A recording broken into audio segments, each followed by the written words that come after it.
कहानी की शुरुआत हम एक आदमी को देखते हैं जिसे एक पुलिस ऑफिसर पूछताछ कर रही है। उसका जुर्म ये है कि उसने कुछ अनाथ बच्चों को एमएमए फाइटर की ट्रेनिंग दी और उन्हें एक अच्छा प्लेयर बनाया, लेकिन ये चीज लोगों को पसंद नहीं आई, जिसके कारण उन्होंने कंप्लेन कर दी। पर जैसा कुछ हमें बताया और दिखाया जाता है, कभी कभी सच्चाई वैसी नहीं होती। तो सच्चाई जानने के लिए 10 साल पहले जाना होगा। यहाँ हम स्टैन नाम के आदमी को देखते हैं जो कि एक मामूली सी माइन में ट्रक चलाता है, लेकिन स्टैन की जिंदगी हमेशा से ऐसी नहीं थी, बल्कि वो एक कामयाब एमएमए फाइटर हुआ करता था। और अब तो ये नौबत आ गई है कि उसे बस 2 टाइम की रोटी ही मिल पाती है, जिससे बड़ी मुश्किल से उसका गुजारा हो पा रहा है। पर ये सब आखिर हुआ कैसे? एक रात जब हर बारी की तरह स्टैन अपने माल को लेकर दूसरी जगह पर जा रहा था, तभी उसके सामने कुछ गाड़ियां आ जाती है, जिससे कि वो भिड़ जाता है। पर उसे पता था कि ये चोरों की चाल थी, क्योंकि ऐसा पहले भी उसके साथ हो चुका है। इस बारी वो उन्हें सबक सिखा कर रहेगा, क्योंकि न जाने वो ऐसे कितने लोगों के साथ करते होंगे। वो ट्रक से उतरता है, लेकिन वहां तो कोई भी नहीं था। पर दोस्तों, तभी उसके पीछे से एक बच्चा आता है जो उसे एक लड़की को दिखाकर डराते हुए कहता है कि जो कुछ भी उसके पास है वो उसे दे दे, वरना बहुत बुरा होगा। स्टांग हंसते हुए कहता है कि बच्चों, अपनी उम्र तो देख, अपनी हाइट वालों के साथ जाकर ये गेम खेल। लेकिन कुछ ही देर बाद स्टांग को एहसास होता है कि वो बच्चा अकेला नहीं, बल्कि वहां पर और भी लोग उसके साथ ही है, जो सभी मिलकर उस पर हमला कर देते हैं। और एक तो उसके सर पर पत्थर से वार करता है, जिससे वो वहीं बेहोश हो गया। इस दौरान उसका जो भी सामान था वो सब लूट कर चले गए। अब जब उसे होश आया तो वो हॉस्पिटल गया, जहां पर उसके दोस्त को जब कल रात वाली बात बताई गई तो उस पर बहुत हंसा कि यार तू कुछ बच्चों से पिट कर आ गया, कम से कम अपनी उम्र का तो लिहाज कर लेता। इस टैंक को बहुत ही शर्मिंदगी महसूस हो रही है, पर यही हकीकत है। लेकिन अब उसे पैसों की सख्त जरूरत है, क्योंकि उसकी जॉब, उसका ट्रक दोनों ही चले गए। ऊपर से अगर उसने कुछ दिन में ट्रक का नुकसान के पैसे नहीं भरे तो काफी दिक्कत हो सकती है। वो करे तो करे क्या? बहुत देर सोच विचार के बाद उसे अपने एक पुराने दोस्त का ख्याल आया, जिसके साथ वो बचपन में काम किया करता था। आज भी वो उसी के पास जाता है कुछ पैसों की मदद मांगने। लेकिन उसका दोस्त सैंग एक व्यापारी आदमी है। उसे पता है कि कोई भी इंसान पैसे लेने के बाद इतनी आसानी से कभी वापस नहीं करता। इसीलिए उसने उसे एक ऑफर दिया कि हम मिलकर एक एमएमए क्लब खोलेंगे, जिसका तुम कोच होगे और लड़कों को ट्रेनिंग दोगे। बाकी के कुछ खर्चे आएंगे वो मैं देने को तैयार हूँ, लेकिन तुम्हें लड़कों को ढूंढना होगा। स्टैन को ये चीज ठीक लगती है, इसीलिए वो तुरंत ही हाँ कर देता है। पर पहले उसे लड़के ढूंढने होंगे। पर जिन लड़कों से उनका सामना हुआ उस रात, बार बार वो ही उसके दिमाग में घूम रहे। भले ही वो ट्रेन नहीं थे, लेकिन उनके अंदर, उनकी आंखों में वो जोश उसने देखा है।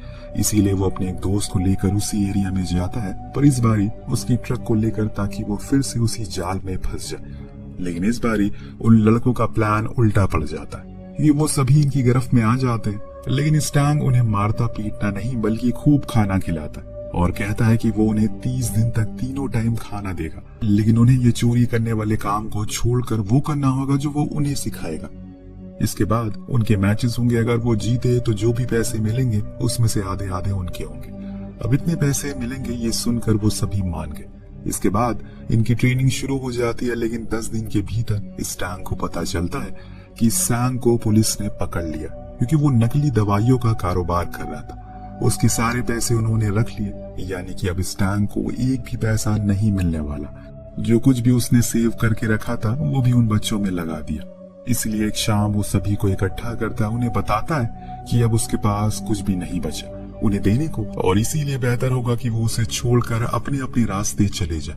लेकिन एक लड़का कहता है कि वो उसे छोड़ नहीं सकते, क्योंकि वो उनका टीचर है, उनका गुरु है। उसने वादा किया था कि वो उन्हें खाना देगा और प्रैक्टिस करवाएगा। अब वो वापस से चोरी नहीं करना चाहते, लेकिन स्टैंग उन्हें धत्कार कर बाहर कर देता है, क्योंकि उसे पता है कि यह काम मुमकिन नहीं है। इसीलिए उसने उस कैंप में भी ताला लगा दिया। फिर से किसी दूसरे काम की तलाश में लग गया, तो वहीं वो बच्चे फिर से चोरी करना शुरू कर देते। लेकिन एक रात उन्हें कुछ लोगों ने पकड़ लिया, जो कि उन्हें स्टैंग के पास लेकर आए और कहा कि उसके लड़कों ने उनके ट्रक को चोरी करने की कोशिश की। लेकिन स्टैंग ने कहा कि इनमें से वो किसी को भी नहीं जानता। तभी एक बच्चे ने कहा कि ये झूठ कह रहा है, ये हमें जानता है, ये हमारे टीचर है। जो सुन उस ड्राइवर ने उसे एक पंच मारा और कहा कि वो उसे वार्निंग देकर छोड़ रहा, लेकिन अगर उसने इसे फिर से ये काम करवाया तो वो उसकी बहुत बुरी हालत करेगा। ये कहकर वो चला तो गया, लेकिन स्टैंग के दिल में उन बच्चों को लेकर एक सहानुभूति पैदा हो गई, क्योंकि उसे एहसास हो गया कि 10 दिन में उनके साथ जो वक्त उन्हें बताया है वो कोई मामूली बच्चे नहीं है, कुछ तो बात है उनमें। इसीलिए उसने अगले दिन इन सभी से कॉन्ट्रैक्ट साइन करवाया जिसमें लिखा था कि वो अब किसी भी प्रकार की कोई चोरी को या फिर कोई मारपीट नहीं करेंगे। अगर ऐसा किया उन्हें तो वो उसे छोड़ देगा। सभी बच्चे अंगूठा लगा देते हैं, जिसके बाद स्टैंग अपने एक पुराने मैनेजर के पास जाता है जो एक नाइट क्लब चलाया करता था, जहाँ पर 2 लोग आपस में लड़ते हैं और बाकी लोग उसे देखकर आनंद उठाते हैं। स्टैंग भी वही चाहता था कि उसके लड़के यहाँ पर लड़े, पर फेक तरीके से, जिससे कि उन्हें पैसे भी मिल जाएं और चोट भी ना लगे।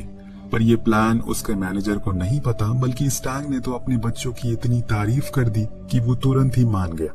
लेकिन यहाँ जब वो कैंप आया तो उसे एहसास हो गया कि किसी को भी अभी तक फाइट का एफ तक नहीं पता, वो लड़ेंगे कैसे। उसने उन्हें कुछ वीडियोस दिखाई, हल्का फुल्का सा सिखा दिया कैसे उन्हें कल के मैच में बस एक्टिंग करनी है, जिसके लिए उसने 2 लड़कों को चूज किया। फिर अगले दिन वहां लेकर गया, लेकिन उनकी एक्टिंग इतनी बेकार थी कि हर कोई वहां उन्हें देखकर हंसने लगा, जिससे कि स्टैंग को बहुत ही बेइज्जती महसूस हुई। उसने चीखते हुए कहा कि तुम ये क्या कर रहे हो, असली में लड़ो। उसके ये कहने के कुछ ही देर बाद वो दोनों आपस में ऐसे लड़ते हैं जैसे सभी के होश उड़ गए। सभी ने उस पर ढेर सारे पैसे लगाए, जिससे वो मैनेजर बहुत ही ज्यादा खुश हुआ। लेकिन इस बीच स्टैंग भूल गया कि ये दोनों उसी के लड़के हैं। अगर उसने उन्हें नहीं रोका तो वो एक दूसरे को मार डालेंगे। जब तक उसे एहसास हुआ उसने फौरन उनका पेडिक्योर करवाया, उन्हें अच्छा खाना खिलाया और ये भी समझाया कि तुम दोनों को वहां पर बस एक्टिंग करनी है, असल में नहीं लड़ना।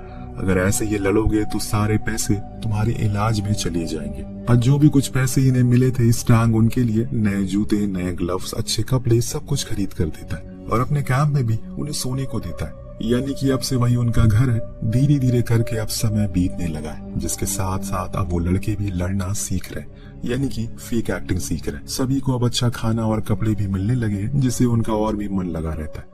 कुछ ही महीने के अंदर स्टैंग इतना ज्यादा मशहूर हो जाता है कि अब वो अपने लड़कों को अकेले ही भेज दिया करता है लड़ाई करने के लिए।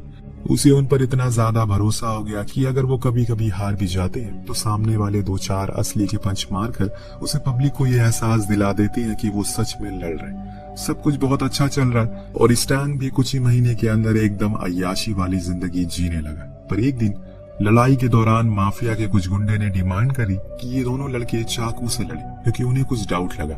इन्होंने मना कर दिया। वहां पर स्टैंग मौजूद नहीं था, जिसके चलते माफिया के लोगों ने स्टैंग के लड़कों को बहुत मारा। लेकिन जब उसे ये बात पता चली तो वो फौरन वहां पर पहुंचा और अपने बच्चों के लिए उन गुंडों से भिड़ गया। उन्हें वहां से बाहर लाने लगा, पर उन गुंडों की तादाद ज्यादा थी और उसी में माहू नाम के लड़के ने गुस्से में आकर एक गुंडे को चाकू मारने की कोशिश की। लेकिन स्टैंग ने उसे रोक लिया, क्योंकि वो नहीं चाहता कि इन लड़कों पर किसी भी प्रकार की कोई बात आए। इतने में वहां पुलिस आ गई। स्टैंग के दोस्त फैंग ने खुद को फंसाकर इन लोगों की जान बचा ली। जब अगले दिन स्टैंग उसे मिलने के लिए गया तो उसने उससे वादा किया कि वो जल्दी ही उसे बाहर निकाल लेगा। पर यहाँ फैंग को खुद की नहीं बल्कि उन लड़कों की चिंता थी, जिन्हें स्टैंग झूठे दिलासे देकर महीनों से लड़वा रहा है। ऐसा करके वो उनके अंदर के टैलेंट को बर्बाद कर रहा है। कब तक वो ऐसे ही उनका इस्तेमाल करता रहेगा? क्या वो नहीं चाहता कि वो सभी भी उसी तरह एक बड़े फाइटर बने जो सिर्फ खुद के लिए लड़े और अपना नाम पूरी दुनिया में रोशन करे? ये बातें सुन स्टैंग भी सोच में पड़ गया। बड़ी ही सोच विचार करने के बाद आज वो सालों के बाद अपनी माँ के घर जाता है, जहाँ वो पहले रहा करती थी। उसकी माँ अब उसे नहीं पहचानती, तो उसे क्या वो किसी और को भी नहीं पहचानती, जिसके पीछे की भी एक कहानी है। दरअसल सालों पहले जब स्टैंग एक अच्छा प्लेयर हुआ करता था, लेकिन उसके फेडरेशन में कोच का बेटा भी उसके जैसा था, जिसे आगे स्टैंग निकल रहा था। इसीलिए कोच ने उसे एक दिन न जाने कैसे लेकिन एक ऐसी दवा दे दी जिसे खाकर वो नशे में हो गया। जब उसका मेडिकल हुआ तो उसमें वो फेल हो गया और यही कारण उसे फेडरेशन से बाहर निकाल दिया गया।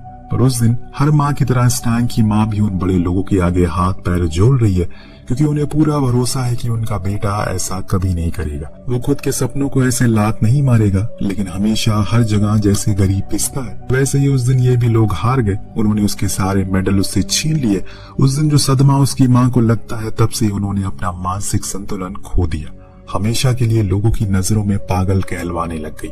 लेकिन स्टैंग जानता है कि उसकी माँ हमेशा से ऐसी नहीं थी, इसीलिए आज वो उनके पास आया है, क्योंकि अभी जिस मुश्किल की घड़ी से वो जूझ रहा है, ऐसे में कोई उसके साथ नहीं।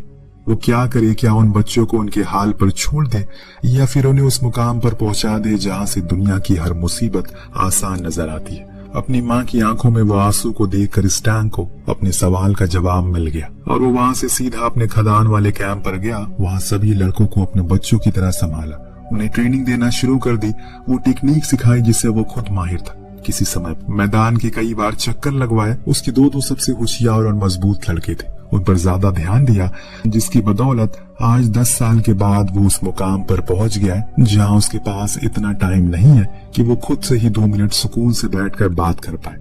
जो कैंप उसका कभी माइन के बीच में था, आज वो कोरिया सिटी सेंटर के बीच में है। हर तरफ उसकी वाहवाही हो रही है, उसके लड़के हर ओर धूम मचा रहे हैं। सभी के माँ बाप चाहते हैं कि वो अपने बच्चों को उसकी एकेडमी में डाले, लेकिन स्टैंग का स्लॉट फुल हो चुका है। वो मना कर देता है। तभी उसे याद आता है कि आज वो फ्रांस से माओ और सैंग दोनों को वापस आ रहे हैं, क्योंकि उनका नेशनल MMA चैंपियनशिप में सिलेक्शन हो गया। इसीलिए वो बेहद ही खुश था। और हो भी क्यों ना, उसकी मेहनत जो रंग लाई है। लेकिन खुशियां हमेशा नहीं रहती। एक दिन एक मुसीबत का पहाड़ स्टैंग पर टूट पड़ा। इनकी एक पुरानी वीडियो जिसमें वो दोनों ही फेक फाइट कर रहे हैं, पैसे कमा रहे हैं, वो वायरल हो जाती है।